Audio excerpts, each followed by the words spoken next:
Stop explaining yourself to everyone. The biblical reason. There's a habit many of us have picked up without ever naming it. Whenever we're misunderstood, our first instinct is to explain. We explain our intentions. We explain our choices. We explain what we really meant. It sounds reasonable. It sounds mature, and most of the time it feels necessary. But Scripture quietly raises a deeper question.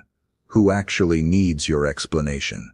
I once heard someone say, "If you live with integrity, time will speak for you." That may sound simple, but it echoes a biblical pattern. Joseph did not explain himself in prison. David did not argue when his motives were questioned. And Jesus, when falsely accused at the most critical moment of his life, chose silence. Scripture says, "He was oppressed and afflicted, yet he did not open his mouth." Think about everyday life.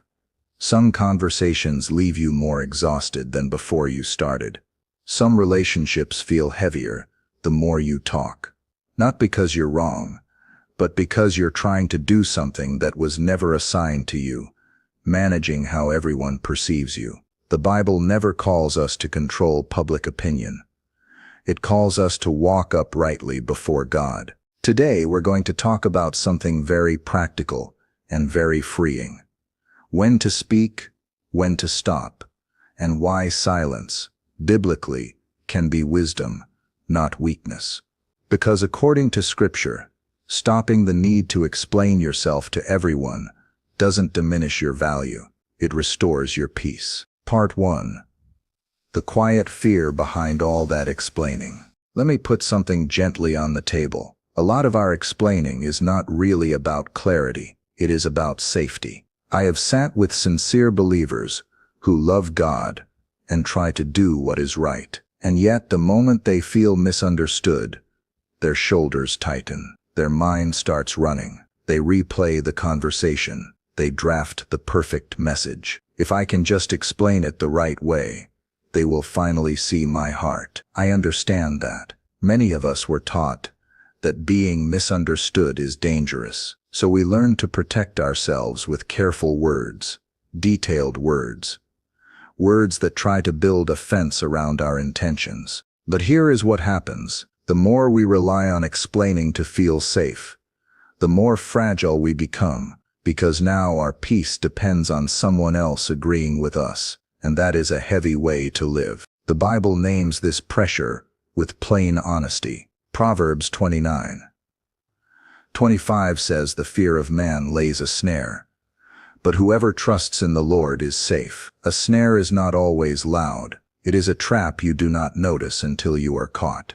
The fear of man does not always look like panic. Sometimes it looks like over-explaining. Sometimes it looks like apologizing for things that were not wrong. Sometimes it looks like trying to manage everyone's impression of you. Here is an everyday picture. You set a boundary. You say no. And then you feel that tug to add 5 extra sentences so nobody thinks you are selfish. You can feel it in your chest. You want to be understood so badly that you start bargaining with people's opinions. So you explain, and explain, and explain. I think of a man I counseled who kept sending long follow-up texts after every meeting at work. He was not lying. He was trying to be safe. When we prayed and talked it through, he realized he was living under a silent question. Will they still respect me if they misunderstand me? That question was exhausting him. Friend, this is not condemnation. It is awareness. The Lord is kind enough to show us a better way. You cannot control how people interpret you. Even if you explain perfectly, they can still hear you through their own wounds, assumptions, and history. That does not mean you stop being clear. It means you stop trying to be in charge of what is not yours to carry. There is a difference between clarity and craving. Clarity is calm. It says what is needed, then lets the moment rest. Craving is anxious.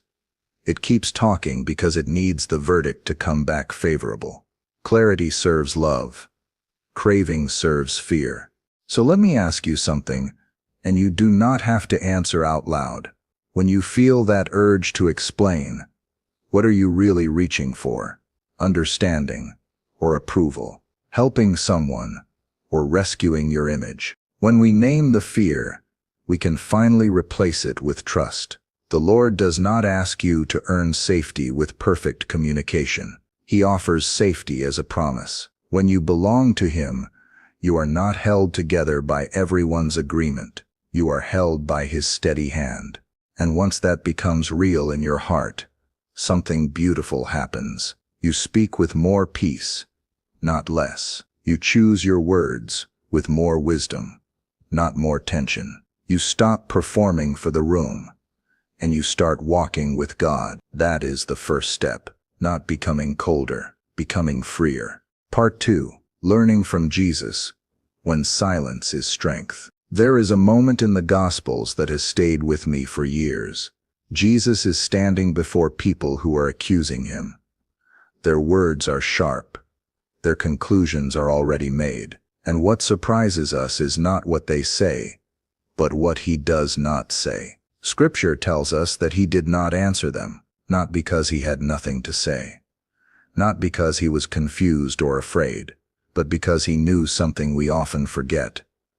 Explanation does not always lead to truth, and silence is not always surrender. Isaiah describes Him this way: He was oppressed and afflicted, yet He did not open His mouth. That verse is not meant to glorify suffering. It is meant to show us confidence. Jesus was not defending His identity, because His identity was already secure in the Father. Now let us be honest with each other. Most of our situations are far smaller than that courtroom. A comment, a misunderstanding, a quiet judgment we can feel but cannot quite name, and yet our response is often bigger than the moment itself. We rush to clarify. We rush to correct. We rush to make sure people know our heart. I remember a season when I felt the need to explain myself constantly in ministry. If someone seemed distant, I wondered what I had done wrong. If feedback was unclear, I filled in the blanks with my own words. I was speaking often, but resting very little, and the Lord gently showed me that I was trying to do His job. I was trying to be my own defender. Jesus shows us another way. He knew when words would help, and He knew when words would only add noise. Silence, in His hands, was not passive. It was purposeful. It was an act of trust. There is a kind of silence that is rooted in pride. That is not what we are talking about. And there is a kind of silence that comes from fear. That is not it either. What Scripture points us to is a silence that flows from confidence in God. A silence that says, "My Father knows the truth, even if this room does not." Think about how freeing that is. If Jesus did not feel the need to manage every misunderstanding, perhaps we are not meant to either. If the Son of God could entrust His reputation to the Father, maybe we can loosen our grip as well. This does not mean we never speak. Jesus spoke often. He taught. He corrected. He invited questions. But He did not chase approval. He did not argue with people who had already decided who He was. Sometimes the most faithful thing you can do is stop talking and stay present with God. To let the moment pass without defending yourself. To trust that clarity will come in its own time, or that it may not be needed at all. Here is a simple question to carry with you. Is my silence right now an act of fear or an act of faith? One tightens your heart. The other settles it. When silence is chosen in faith, it does not weaken your witness. It strengthens your peace. And peace, more than explanation, is what allows others to see Christ in you. Part 3. Not every question deserves an answer. One of the hardest lessons in the Christian life is learning that not every question is an invitation. Some questions are asked to understand, and others are asked to test, to trap, or to pull you into a conversation that will never lead to peace. Jesus faced this often. People came to Him with questions that sounded sincere, but their hearts were already closed. And Scripture shows us something important. Sometimes he answered, sometimes he changed the question, and sometimes he said nothing at all. There is a verse that sounds strong when we first hear it. Do not give what is holy to dogs, and do not throw your pearls before swine. That is not an insult, it is wisdom. A pearl is valuable. You do not throw it on the ground where it will be trampled. In the same way, your words, your story, your heart, are not meant to be handed to every person who demands an explanation. In everyday life, this shows up in quiet ways. Someone keeps pressing you about a decision you have already prayed over. A family member reopens an old conversation that never ends well. A coworker asks questions, but you can feel there is no room for understanding, only judgment. You answer once, you answer twice, and somehow it only gets heavier. Many of us were raised to believe that being loving means always answering, always engaging, always explaining. But Scripture offers a gentler truth. Love does not require endless access. Wisdom knows when to step back.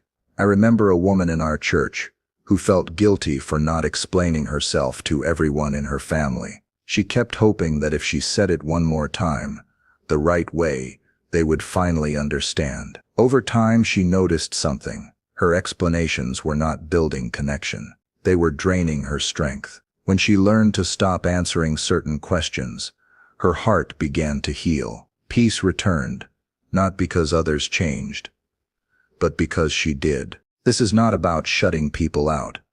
It is about honoring what God is doing in you. When someone truly wants to understand, you can feel it. There is space, there is humility, there is listening. But when a question comes with a verdict already attached, your explanation will not change the outcome. You are allowed to say, I am at peace with this decision. You are allowed to say, I have prayed, and I am settled. You are allowed to say nothing at all. Silence, in those moments, is not avoidance, it is stewardship. So pause the next time you feel pulled into a conversation that tightens your spirit. Ask yourself quietly, is this an open door or a closed room? Am I being invited to share, or am I being asked to defend myself? God does not measure your faithfulness by how much you explain. He measures it by how closely you walk with Him. And sometimes, walking closely with God means leaving certain questions unanswered and trusting Him to guard what is precious in you. Part 4. What you give away when you keep explaining. There is something subtle that happens when we explain ourselves too often. We do not notice it at first, because it feels polite and responsible. But little by little, we begin to hand over something precious. We hand over the authority to define who we are. When every decision needs approval, when every boundary needs justification, our sense of stability quietly shifts. Instead of standing on what God has spoken, we start standing on how others respond. Peace becomes conditional. Confidence becomes fragile. The Apostle Paul addressed this directly when he wrote, "If I were still trying to please people, I would not be a servant of Christ." That is not a harsh statement. It is a clarifying one. Paul understood that you cannot serve two judges at the same time. Either God's voice carries the most weight, or the room does.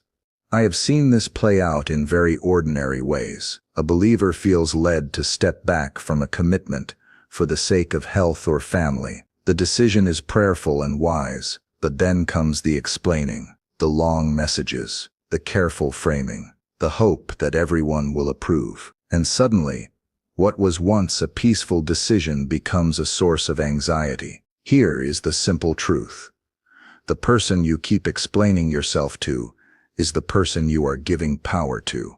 Their opinion begins to shape your sense of rightness. Their silence begins to feel like disapproval. And before you know it, you are no longer listening first for the quiet assurance of God. You are listening for reactions.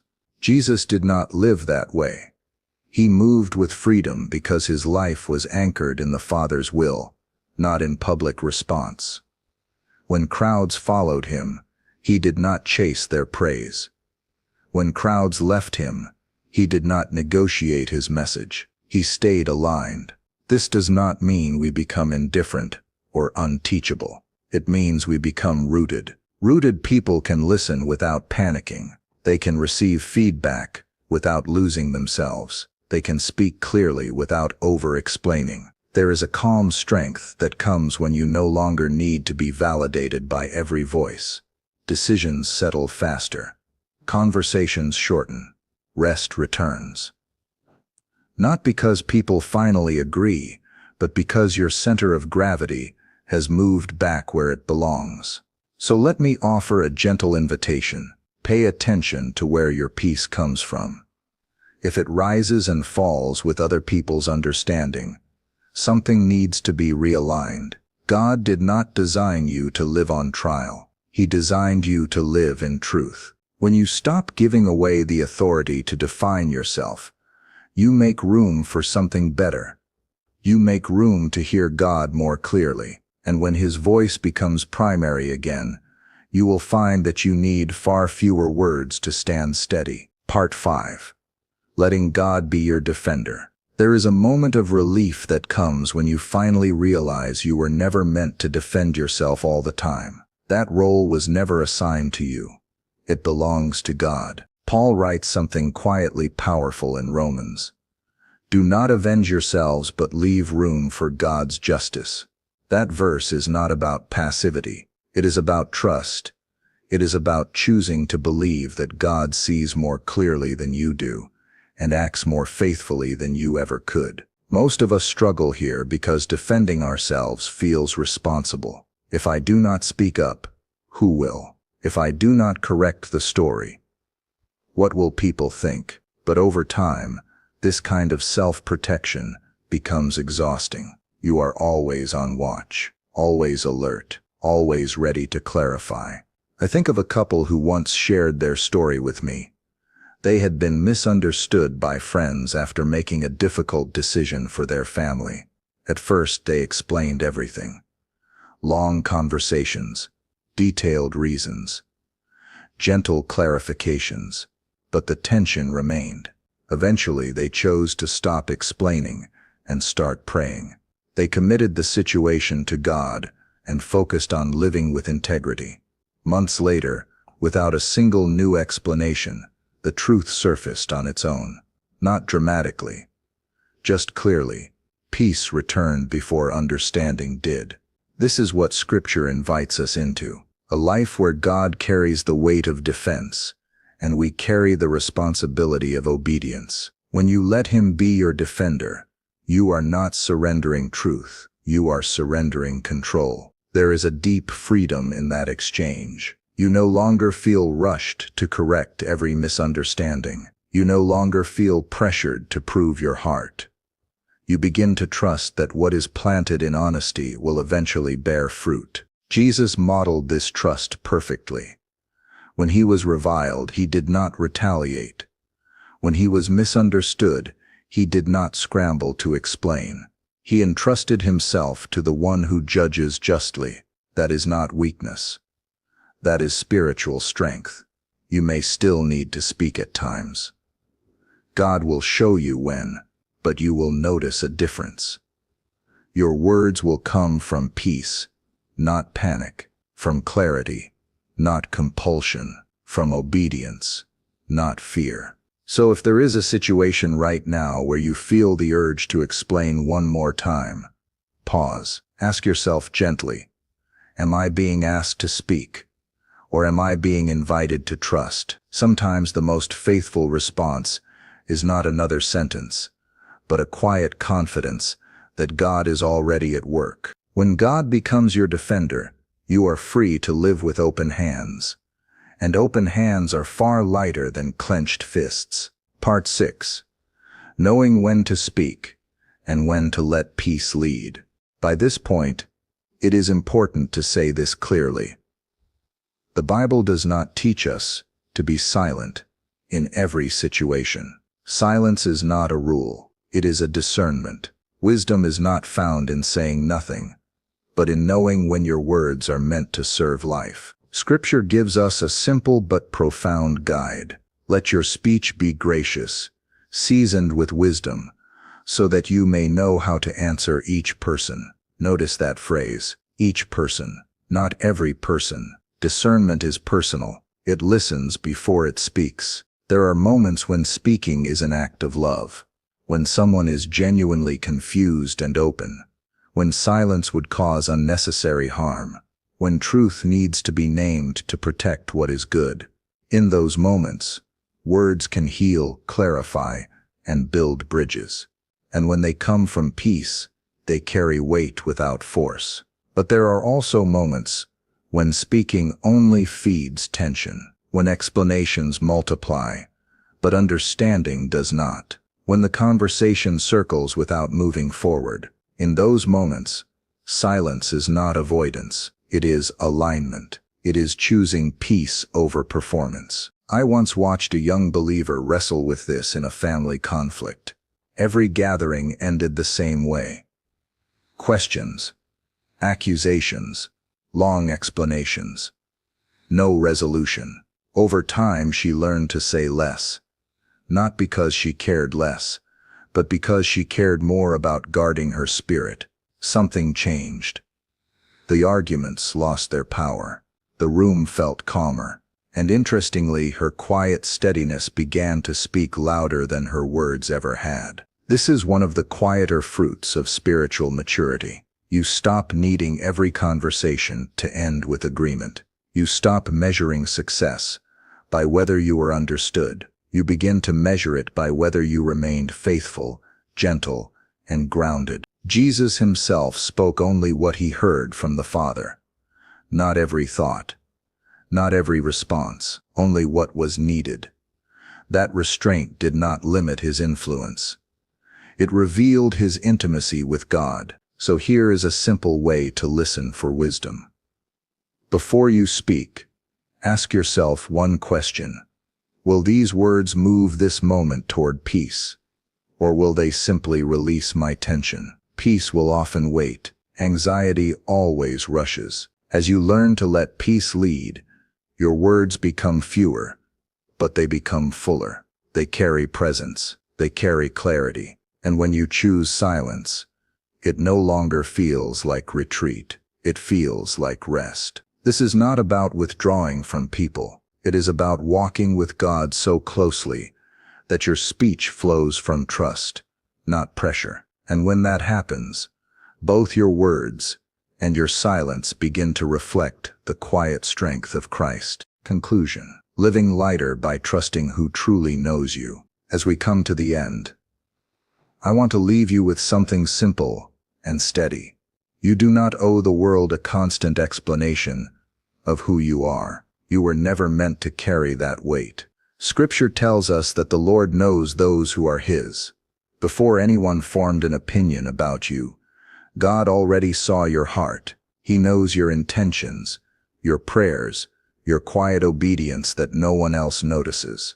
And that knowledge is enough. There is a peace that comes when you stop rehearsing conversations that may never happen, when you stop preparing defenses for judgments that may never be fair, when you choose to live honestly, speak when love calls for it, and rest when silence is wiser. This kind of life is not smaller, it is freer. You begin to move through relationships with less tension. You listen more carefully, you speak more thoughtfully, and you discover that you do not lose yourself when others misunderstand you. You find yourself more deeply rooted in God. If there is one invitation to carry with you, let it be this. Let God be the one who understands you most. Let his voice be the loudest reference point in your life. When his assurance settles your heart, you will feel less urgency to explain and more courage to simply walk forward.